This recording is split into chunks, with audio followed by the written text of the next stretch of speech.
Olá, eu sou Lúbia Raposa e neste vídeo, uma questão de fé, vamos falar sobre uma possibilidade muito especial que se pode alcançar a partir da transcendência.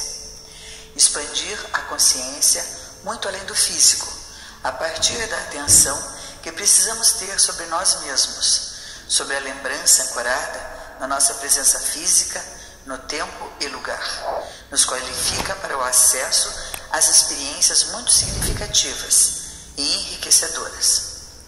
Vamos trilhar o texto da Bíblia em Hebreu, capítulo 11, sobre a fé. Ler um trecho do livro Meditações para a Saúde do Corpo e da Mente, de autoria de Luiz Hay, sobre a fé, e buscar a palavra de estudiosos que disseram algo sobre a questão da fé, como o filósofo Luiz Felipe Pondé. O que propomos nesse vídeo é uma reflexão sobre uma dimensão da consciência tão especial que alguns sábios estudiosos a classificam como o fator para a nossa humanidade.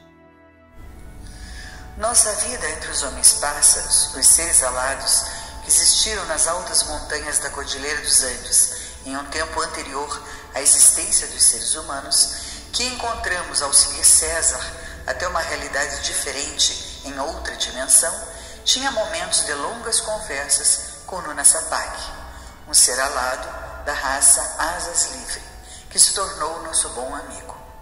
Essa história está no livro Girassóis e Pés e Junquilhos Amarelos, que conta a vida de César e que pode ser comprado através dos links que estão aqui embaixo, na descrição.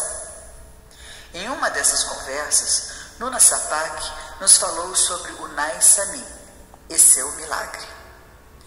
Já sabíamos que entre os seres alados havia uma imposição de ordem moral reforçada por uma lei muito importante que proibia o relacionamento de seres alados de raças diferentes, asas livre e asas manto. E a razão disso é que as raças eram incompatíveis geneticamente, produzindo seres com deformidades físicas severas em 100% dos casos. A formação de cada nova geração de homens-pássaros exigia tanto esforço, cuidados e sacrifícios de toda a sociedade e por tantos anos que qualquer ato que pusesse em risco sequer um único indivíduo era considerado um crime e seria punido com a morte. Mas ainda assim, os relacionamentos interraciais aconteciam e crianças mestiças nasciam, escondidas, mantidas nas sombras, nas cavernas dos precipícios, entre o pó das trilhas mais difíceis e inóspitas. Nuna Sapak sabia disso e secretamente tentava ajudá-los, aos Lhakta Alpa, como eram chamados, um contingente marginal entre os Ressás, seres alados dos Andes. Assim, Nuna Sapak conheceu o menino Unai Samim, filho de uma jovem alada asas livre e de um representante asas manto de uma das mais importantes famílias, ligado, dizia-se, ao próprio Odaya Terak, seu líder máximo. Unai Samim, ao contrário de todas as outras crianças mestiças, era saudável, com as pequenas asas incipientes nas costas, parecendo normais. Mas Nuna Sapak temia pelo momento em que, aos 9 anos, ele começasse a apresentar a letargia que induziria à hibernação, quando deveria ser envolvido pelo casulo, tecido por sua mãe com substâncias nutritivas, para viver o ciclo Samai, como todas as crianças daquela geração, para o desenvolvimento do seu corpo e suas asas, até renascer como um ser alado adulto.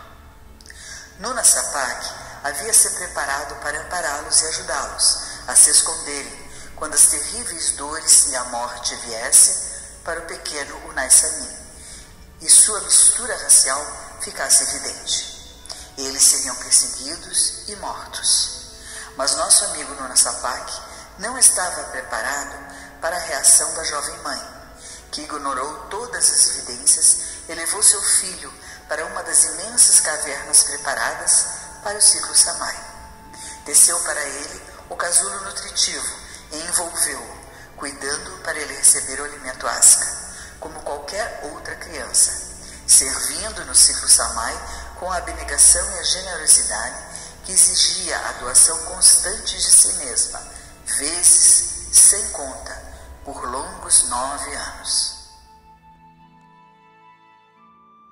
E Nuna Sapak viveu aqueles anos do ciclo Samai de Unai Samin, esperando e temendo a cada minuto que fossem descobertos, e temendo ainda mais o término do Samai, quando o jovem deveria abandonar o casulo para o renascer.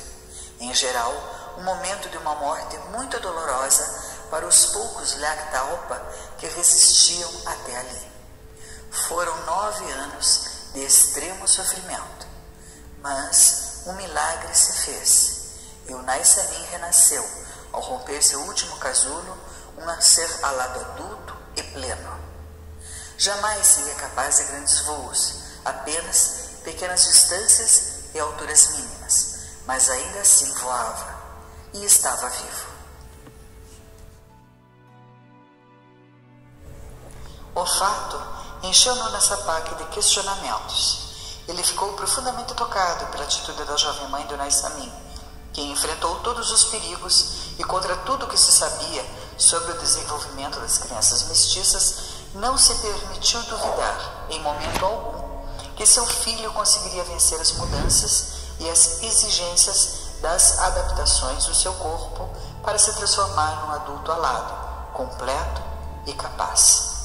E o próprio Unai Samin, que contra todas as expectativas de poder voar, não hesitou em se lançar no ar e, contrariando suas limitações latentes, voou. Assombrado por suas dúvidas, Nuna Sapak perguntou a César o que ele pensava disso. A que poderia atribuir sobre um entendimento humano o milagre da sobrevivência de Unai Samin e sua capacidade de voar, ainda que timidamente.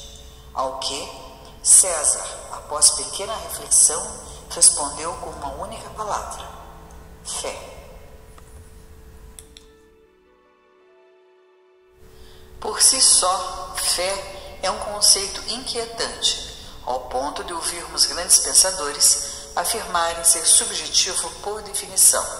Cada um pode compreender a fé à sua maneira. Para Luiz Rey, a fé deve ser percebida e não definida. E no seu Meditações para a Saúde do Corpo e da Mente, ela nos apresenta uma forma prática para percebermos a fé, quando nos diz: cada vez que você expira, nunca pensa em sua próxima inspiração. Você sabe que pode contar com ela. Você tem fé e confiança e sabe que pode contar com ela. Nos ensinamentos bíblicos, encontramos em Hebreus capítulo 11 uma definição para a fé que é muito repetida pelos padres, pastores e homens religiosos. Ali diz: ora, a fé é o firme fundamento das coisas que se esperam e a prova das coisas que não se veem. Ou, nas palavras do pastor da Igreja Presbiteriana de Goiânia, Augustus Nicodemos, citando Hebreus, quando lhe foi perguntado: fé é a certeza de coisas que se esperam e a convicção de fatos que não se veem.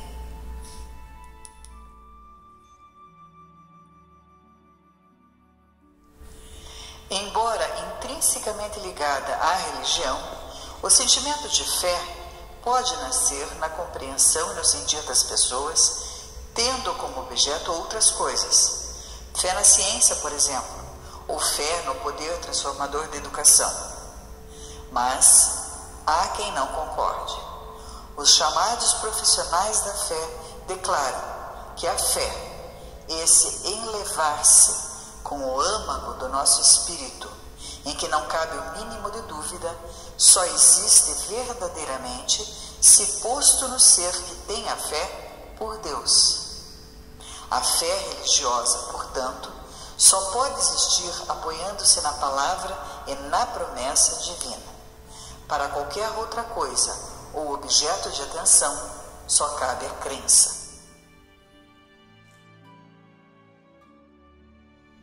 Para o filósofo Luiz Felipe Pondé, no seu vídeo A Fé é mais complexa do que o ateísmo, ele nos responde que sim. Trata a questão da fé apenas em relação à fé em Deus. Elabora seu raciocínio sob o ponto de vista da profundidade e sofisticação necessárias à mente que suporta essa fé, afirmando que a fé em Deus é uma hipótese elegante e muito mais complexa do que o ateísmo. Seja entendida como uma questão de fé ou simples crença, o fato é que a inquietação humana sobre a origem do universo, do planeta e da vida recebe respostas científicas e religiosas. Essa inquietação e a possibilidade da fé, para muitos estudiosos, é a prova do fator humano em nós.